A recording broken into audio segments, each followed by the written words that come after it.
Kilalang mayaman ang magkapatid na dalagang sina Rachel at Lisel sa kanilang lugar. Nasa ibang bansa kasi ang kanilang mga magulang simula pa noong nasa edad pa lamang sila ng 3 taong gulang. Iniwan sila ng mga ito sa pangangalaga ng kanilang lolo at lola, na kamakailan lang ay pumanaw na rin dahil sa labis na katandaan. Isa sa rason kung bakit lumayo ang kanilang ama sa lugar nila ay dahil ayaw nitong mamana sa kanyang ama ang pagiging manunugis. Subalit nang iwan ng mag-asawa ang kambal na anak na sina Rachel at Lisel, ay sila ang tinuruan ng lalaking matanda ng pakikipaglaban. Nasa 8 edad ang kambal noong umpisaan silang hasain ang kanilang lolo hanggang sa nagdalaga na ang mga ito.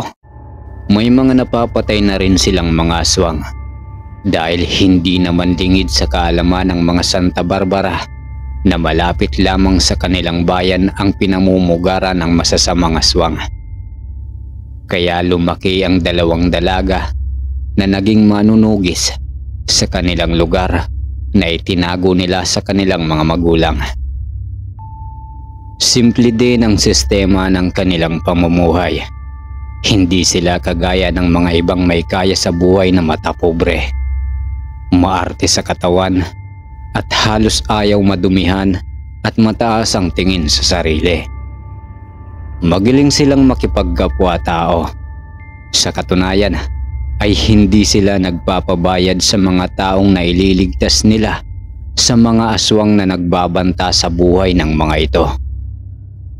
May iba ding manunugi sa kanilang bayan, subalit ang iba ay ginagawa ng trabaho ang pagtugis ng mga aswang para kumita ng pera. Kapag walang pambayad ang mga taong nangangailangan ng tulong, dahil ginagambala sila ng mga mababangis na nilalang pagsapit ng gabi, ay sa kambal na manunugi sila lumalapit. Bukas naman ang mga palad ni na Rachel at Lisel na tumulong sa mga ito nang walang hinihinging pabuya o kapalit sa kanilang serbisyo. Sa katunayan ay sila pa ang nag-aabot at nagbibigay ng tulong sa kanilang mga kababayan na kapos at walang-wala ng kaya sa buhay. Bal, balita ko may mga aswang naman durugo ang nanggugulot sa kabilang bayan. Mga binata daw ang kanilang pinupuntiri ang biktimahin ayon sa aking nasagap sa mga taga rito. Sa pagkakaalam ko, Bal, mga binata ang pinakapaboritong pagkain ng mga aswang naman durugo Dugo lang naman ng mga ito ang kanilang sisip-sipin. Sapat na para maibsan ang kanilang gutom at pwede na ulit silang magtago ng isang buwan sa mga kuwebang kanilang tinitirhan. Maihahalin tulad sila sa mga paniki dahil tulog sila sa araw at sa gabi gumagala at nagsasabog ng lagim. Kung ganun kailangan nating saklolohan ang mga binatang ginugulo ng mga mandurugo sa kabilang bayan. Mapanganib din pala silang mga nilalang. Tama ka ng iyong sinabi, Rachel. Kaya bukas na bukas din ay lalakad tayo at magpupunta sa kabilang bayan.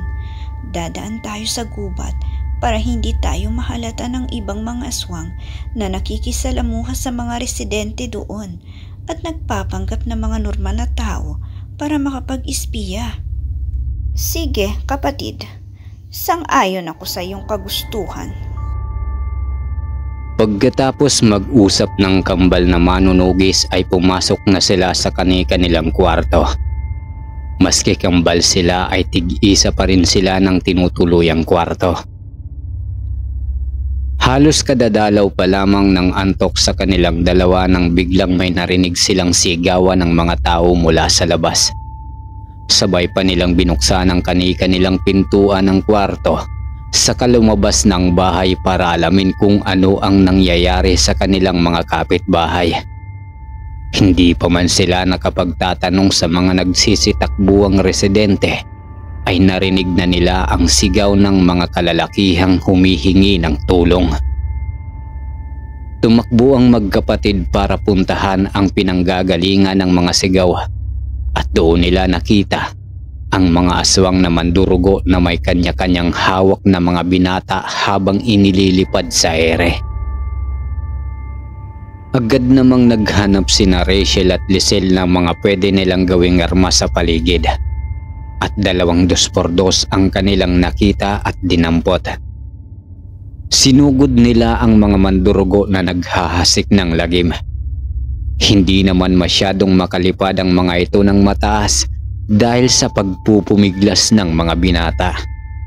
Pinaghahampas ng kambal na dalaga ang mga ulo ng mga aswang na iyon, dahilan para mabitawan ng mga ito ang mga bihag na binata. Sa galit ay sabay-sabay nilang sinugod ang magkapatid na hindi naman nagpatinag at nagagawa pang paikuti ng mga ito ang mga hawak na kahoy sa kanilang kamay bago pa sila magsalpukan ng mga kalaban. Maski mga 2x2 lamang ang kanilang mga sandata ay nagagawa pa rin nilang lumaban ng sabayan sa mga mandurugo. Wala pa ring magawang laban sa kanila ang mga kampo ng kadiliman dahil sa angking bilis at galing sa pakikipaglaban ni na Rachel at Lisel. Kapatid, walang bubuhayin sa kanila. Tiyak kong isang grupo ng mandurugo ang mga ito na sila din ang sumasalakay sa kabilang bayan. Kaya para wala na tayong problemahin pa, ay ubusin na natin sila ngayong gabi mismo. Game ako dyan, Sisi, at nang mawala ng mga salot na mandurugo dito sa ating bayan. Walang kahirap-hirap nilang pinagpapalo ang katawan ng mga ulo ng mga aswang na mandurugo hanggang sa malamog ang mga ito at bawian ng buhay. Binabasag kasi nila ng husto ang bungo ng bawat nakakalaban nila para siguradong patay na ang kalaban bago nila ito iwan. Natapos ang buhay ng lahat na mandurugo nang wala pang 15 minutos ang lumipas. Mas lalo namang humanga ang mga binata sa dalawang magkapatid at mas lalo silang nagkagusto sa mga ito. Laking pasasalamat ng mga magulang ng mga binatang muntik ng mapahamak at matangay ng mga aswang na mandurugo, at kung hindi dahil sa kambal na manunugis ay paniguradong malamig na bangkay ngayon ang kanilang mga anak. Mas lalong sumikat sa kanilang bayan sina Rachel at Lisel at natutuwa naman sila dahil mas lalo nilang nakuha ang respeto sa kanila ng mga kababayan. Pagkatapos ng pagpapasalamat ay umuwi na ang kambal sa kanilang tirahan para ipagpatuloy ang naudlot na pagpapahinga. Ang akala nila'y tapos na ang problema nila sa mga aswang na ang uri ay mga mandurugo. Pero nagkamali pala ang magkapatid dahil buhay pa pala ang pinakahari ng mga ito. Tahimik lamang na namumugad sa isang kuweba at naghihintay ng magandang pagkakataon para ipaghiganti ang pagkalipol ng kanyang mga nasasakupan. Ilang araw din ang lumipas na naging tahimik ang bayang kinalakihan at inaalagaan ni na Rachel at Lisel, at walang napabalitang mga aswang na sumasalakay tuwing sasapit ang gabi. Mukhang nagsawa na yata ang mga aswang sa paghasik ng lagim, o baka naman ubos na talaga sila. Hindi natin masasabi at masasagot ang mga bagay na yan, Sisi, dahil walang kasiguruduhan kung ilan ang bilang at uri ng mga aswang ang naninirahan at naglipanas sa mga gubat dito sa ating lugar. Kung sa bagay, ano kaya kung baguhin naman natin ang sistema ng ating buhay, Lisel? Anong ibig mong sabihin sa bagay na iyan, sis? Yung paano kung tayo naman ang magpunta ng gubat at tayo ang maghanap at manggulo sa mga aswang na yan? Kapag nakahanap tayo ng magandang tiyempo, ay ubusin na natin sila nang wala nang makapaminsala pa. Napaisip si Lisel. Mukhang maganda nga ang ideya ng kanyang kapatid. Palagi na lang kasi ang mga aswang ang bumababa ng gubat para manggulo sa kanilang bayan. Paano nga kaya kung subukan nilang sila ang pumasok sa gubat at sorpresahin din nila ang mga aswang na tahimik na namumuhay at nagpapahinga sa kanilang mga lungga? Payag ako sisi sa gusto mong gawin natin, pero kailan natin ito isasagawa? Sa Sabado, para walang pasok sa eskwela. Pinag-isipang mabuti ng kambal na dalaga ang mga gagawing hakbang. Kanya-kanya din sila ng napiling dadalhing armas. Sa kanila kinondisyon ang mga ito at sinanay kada hapon ang sarili sa paggamit ng kanilang mga napiling sandata. Pati ang kanilang mga isusuot ay matyaga nilang pinili. Malayo pa ang araw ng Sabado, pero sabik na silang pareho na pasukin ang mga gubat at hanapin ang pinamumugaran ng mga aswang. Araw ng Biyernes, pasara na ang eskwelahang pinapasukan ng magkapatid at pauwi na rin ang lahat ng estudyante. Masayang naglalakad ang magkambal nang bigla na lamang silang nakaramdam na tila may sumusunod sa kanilang likuran. Kada lilingunin naman nila ang mga ito ay wala naman silang nakikita. Subalit kada naman ipinagpapatuloy nila ang paglalakad ay ramdam na ramdam nila at dinig na dinig ang mga yabag ng mga nilalang na nasa kanilang likuran. Sa paghahawak nila ng kamay sa isa't isa ay alam na nila ang susunod na gagawin. Kaagad silang kumaripas ng takbo at pagliko nila sa isang kanto ay kaagad silang naghanap ng magandang pagtataguan. Sa isang mababang bakod sila umakyat at nagkubli. Sa mismong tapat din nila huminto ang mga humahabol sa kanilang kalalakihan, saka nag-usap-usap ang mga ito.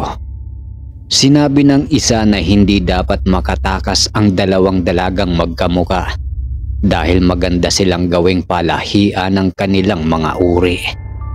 Napapabusangot sina Rachel at Lisel sa mga naririnig sa mga lalaking tinitiyak nilang mga aswang na harimudon.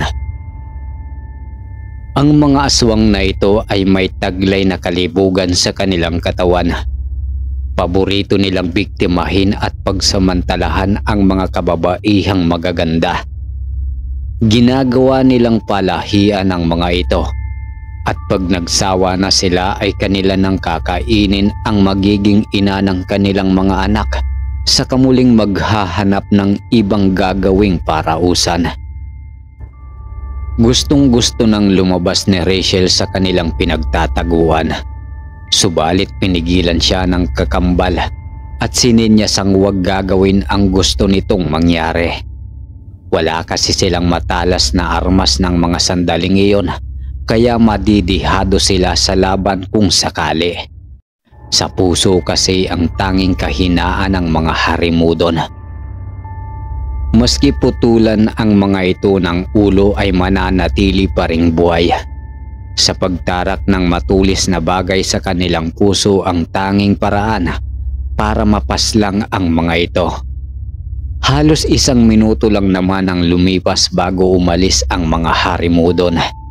Saka pa lamang lumabas ang magkapatid nang makalayo na ang mga ito. Hay nako, ilaan mo yung galit mo sa kanila para bukas, Rachel. Ang mabuti pa ay sundan natin sila para malaman kung saan gubat sila dederecho. Huminga ng malalim si Rachel. Pinapakalma ang sarili nitong galit. Nang mapanatag na ang kalooban ay saka pa lamang ito tumango at ngumiti sa kanyang kapatid. Saka sila tumalon uli sa bakod palabas para sundan ng mga aswang na harimudon. Parang normal na tao lamang kung umasta ang mga aswang na iyon at matyagang naghahanap ng mga mabibiktimang dalaga. May mga itsura din kasi sila, kaya ang kadalasan nilang mga nabibiktima ay ang may mga taglay at nakatagong kalandian sa kanilang katawan. Mga babaeng mababa din ang lipad, ang karamihan sa kanilang mga nadadala sa gubat dahil sa kayamanang ipinapangako ng mga ito Subalit imbis na ginhawa ay impyerno pala ang sasapitin ng kanilang mga mabibiktima. Tagumpay namang nasunda ng magkapatid ang mga harimudon sa pinasukang gubat ng mga ito. Banaag ng mga dalaga sa muka ng mga lalaking aswang ang labis na pagkadismaya dahil wala silang nabihag na dalagang kanilang nakursunadahan. Pumasok ang mga ito sa gubat na nabigo sa kanilang misyon. Napangisi naman ang nakakaloko si Rachel at Lisel habang nililisan ang lugar. Kinagabihan ay hindi makatulog ang dalawa. Panay sila napapabalikwas sa kanilang higaan. Hanggang sa hindi na nila natiis ang kabagutan at lumabas si Rachel sa kanyang kwarto. Kinatok niya ang kapatid na kaagad naman siyang pinagbuksan. Hindi ka rin ba makatulog, Sisi? Oo nga eh. Halika sa labas, magpahangin muna tayo at mag-usap. Agad namang pinaunlakan ng dalaga ang pagyaya sa kanya ng kakambal. Sa balkonahin ng kanilang bahay sila dumiretso.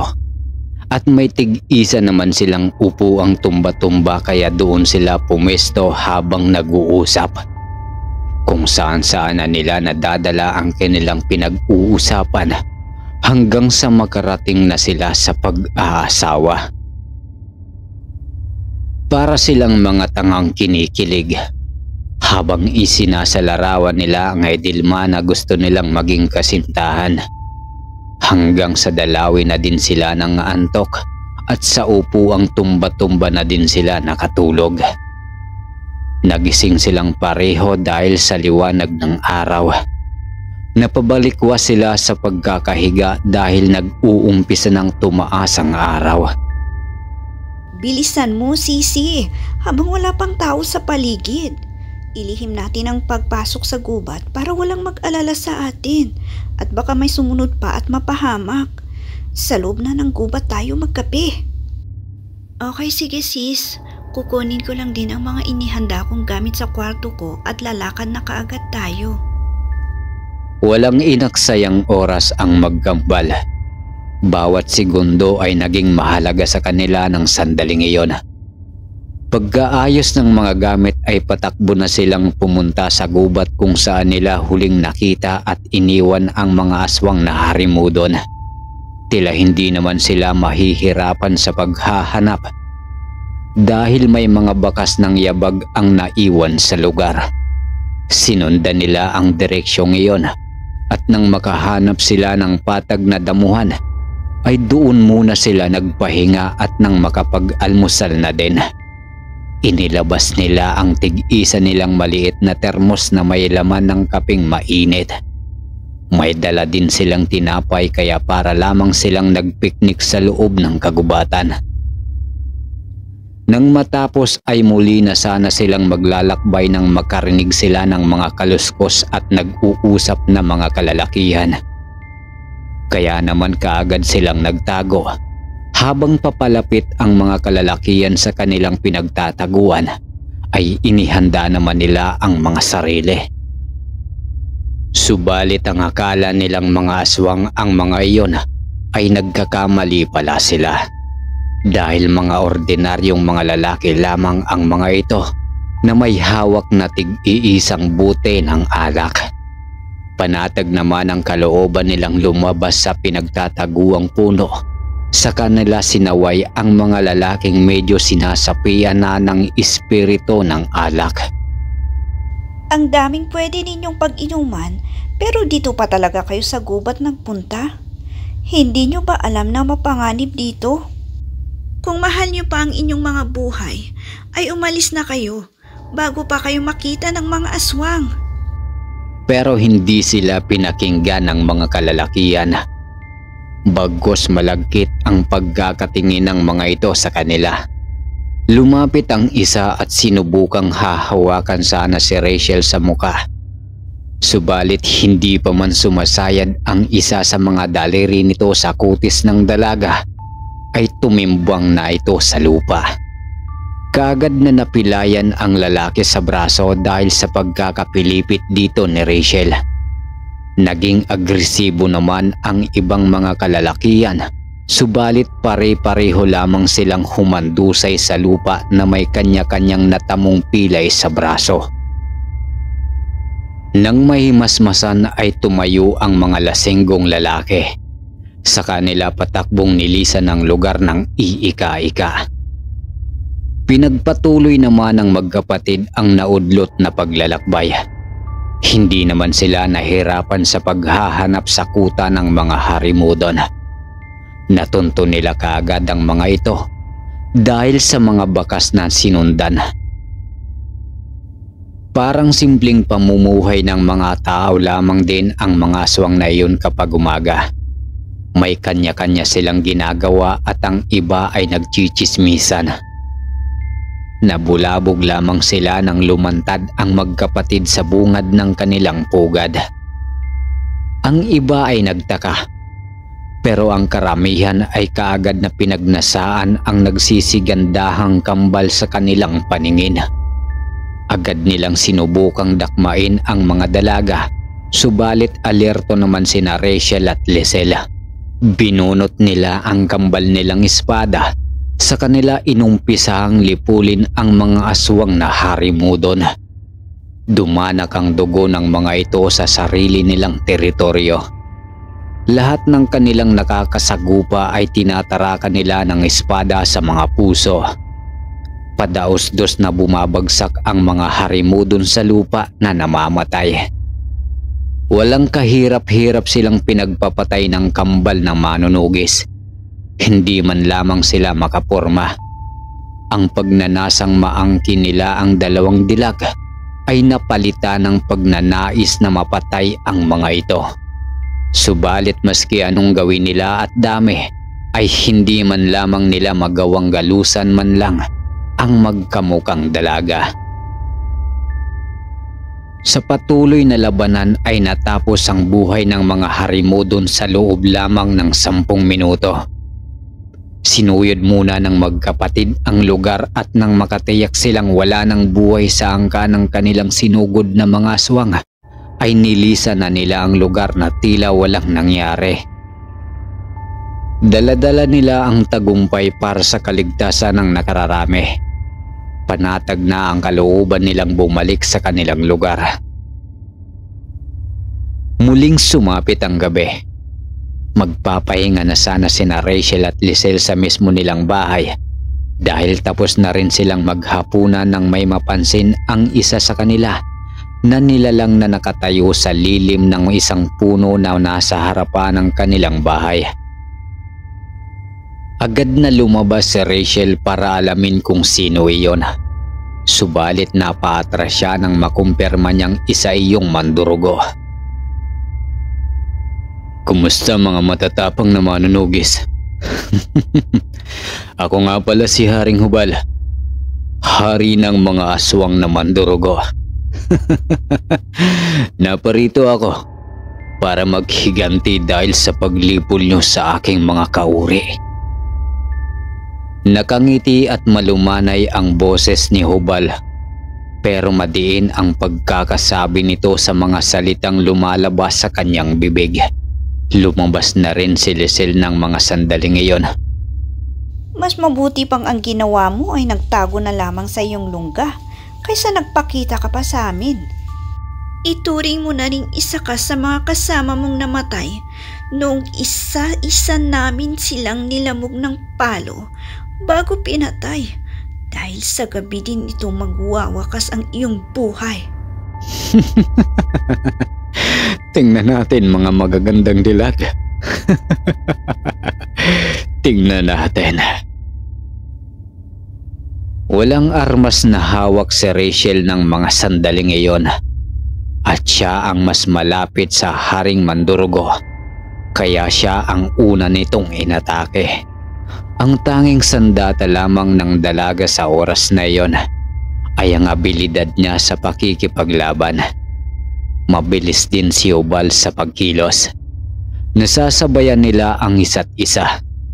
May mga pagkakataong muntik niyang natatamaan sa Rachel ng kanyang matatalas na kuko. Subalit hindi nagpapabaya ang dalaga. Hanggang sa makorner siya ni Hubal sa isang puno at nang ibabao na sana ng aswang ang mga kuko niya sa dibdib ng dalaga nang bigla siyang makaramdam ng matinding kirot sa kanyang batok.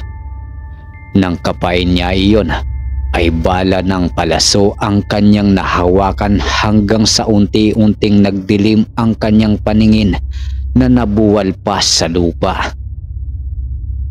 Nagyakapan naman ang magkapatid, sabay sabi sa isa't isa na,